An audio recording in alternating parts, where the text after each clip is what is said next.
नमस्कार। आज हम जानेंगे 59वें श्लोक का अर्थ। पूर्व श्लोक में तीसरे प्रश्न का उत्तर देते हुए स्थितप्रज्ञ के बैठने का प्रकार बतलाकर अब उसमें होने वाली शंकाओं का समाधान करने के लिए अन्य प्रकार से किए जाने वाले इंद्रिय संयम की अपेक्षा स्थितप्रज्ञ के इंद्रिय संयम की विलक्षणता दिखलाते हैं। श्लोक 59। विषया विनिवर्तन्ते निराहारस्य देहिनः रसवर्जं रसोऽप्यस्य परं दृष्ट्वा निवर्तते। श्लोक का अर्थ, इंद्रियों के द्वारा विषयों को ग्रहण न करने वाले पुरुष के भी केवल विषय तो निवृत्त हो जाते हैं, परंतु उनमें रहने वाली आसक्ति निवृत्त नहीं होती। इस स्थितप्रज्ञ पुरुष की तो आसक्ति भी परमात्मा का साक्षात्कार करके निवृत्त हो जाती है। संसार में जो भोजन का परित्याग कर देता है उसे निराहार कहते हैं, परंतु यहाँ निराहारस्य पद का प्रयोग इस अर्थ में नहीं है, क्योंकि यहाँ विषया पद में बहुवचन का प्रयोग करके समस्त विषयों के निवृत्त हो जाने की बात कही गई है। भोजन के त्याग से तो केवल जिह्वा इंद्रिय के विषय की ही निवृत्ति होती है। शब्द, स्पर्श, रूप और गंध की निवृत्ति नहीं होती। अतः यह समझना चाहिए कि जिस इंद्रिय का जो विषय है वही उसका आहार है। इस दृष्टि से जो सभी इंद्रियों के द्वारा समस्त इंद्रियों के विषयों का ग्रहण करना छोड़ देता है, ऐसे देहाभिमानी मनुष्य का वाचक यहाँ निराहारस्य विशेषण के सहित देहिना पद है। ऐसे मनुष्य के भी केवल विषय तो निवृत्त हो जाते हैं, परंतु उनमें रहने वाली आसक्ति निवृत्त नहीं होती। इससे यह भाव दिखलाया गया है कि विषयों का परित्याग कर देने वाला अज्ञानी भी ऊपर से तो कछुए की भांति अपनी इंद्रियों को विषयों से हटा सकता है, किंतु उसकी उन विषयों में आसक्ति बनी रहती है। आसक्ति का नाश नहीं होता। इस कारण उसकी इंद्रियों की वृत्तियां विषयों की ओर दौड़ती रहती है और उसके अंतःकरण को स्थिर नहीं होने देती। निम्नलिखित उदाहरणों से यह बात ठीक समझ में आ सकती है। रोगी के मन में यह रहता है कि क्या करूं, शरीर में पदार्थों का सेवन करने की सामर्थ्य नहीं है, इसमें मेरी परवशता है, परंतु जब मैं ठीक हो जाऊंगा, शरीर में शक्ति आ जाएगी, तब मैं पदार्थों का सेवन करूंगा। इस तरह उसके भीतर रसबुद्धि रहती है।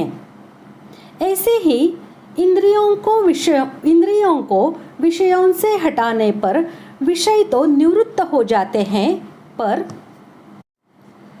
साधक के भीतर विषयों में जो रसबुद्धि, सुख बुद्धि है, वह जल्दी निवृत्त नहीं होती।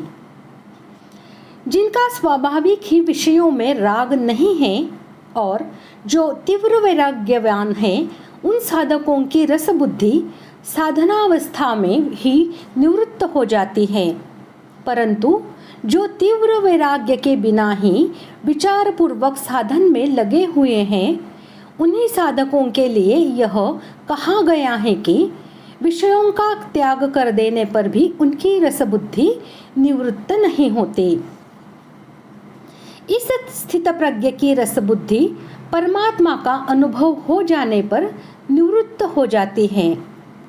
रसबुद्धि निवृत्त होने से वह स्थितप्रज्ञ हो ही जाता है, यह नियम नहीं है, परंतु स्थितप्रज्ञ होने से रसबुद्धि नहीं रहती, यह नियम है। अस्य पद यहाँ जिसका प्रकरण चल रहा है उस स्थितप्रज्ञ योगी का वाचक है, तथा उपर्युक्त कथन से यहाँ यह दिखलाया गया है कि उस स्थितप्रज्ञ योगी को परमानंद के समुद्र परमात्मा का साक्षात्कार हो जाने के कारण उसकी किसी भी सांसारिक पदार्थ में जरा भी आसक्ति नहीं रहती, क्योंकि आसक्ति का कारण अविद्या है। उस अविद्या का परमात्मा के साक्षात्कार होने पर अभाव हो जाता है। साधारण मनुष्यों को मोहवश इंद्रियों के भोगों में सुख की प्रतीति हो रही है। इसी कारण उनकी उन भोगों में आसक्ति है, पर वास्तव में भोगों में सुख का लेश भी नहीं है। उनमें जो कुछ सुख प्रतीत हो रहा है वह भी उस परम आनंद स्वरूप परमात्मा के आनंद के किसी अंश का आभास मात्र ही है। जैसे अंधेरी रात में चमकने वाले नक्षत्रों में जिस प्रकाश की प्रतीति होती है वह प्रकाश सूर्य के ही प्रकाश का आभास है, और सूर्य के उदय हो जाने पर उनका प्रकाश लुप्त हो जाता है।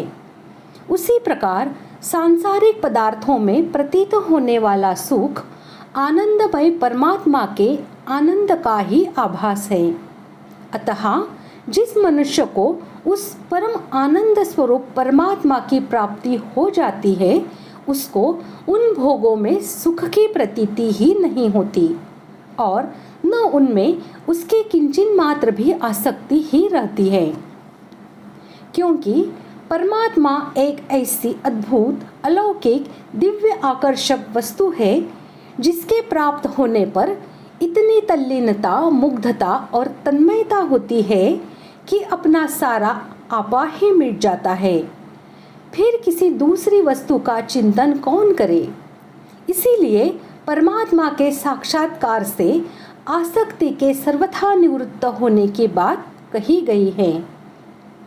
इस प्रकार आसक्ति न रहने के कारण स्थित प्रज्ञ के संयम में केवल विषयों के ही निवृत्ति नहीं होती, मूल सहित आसक्ति का भी सर्वथा अभाव हो जाता है।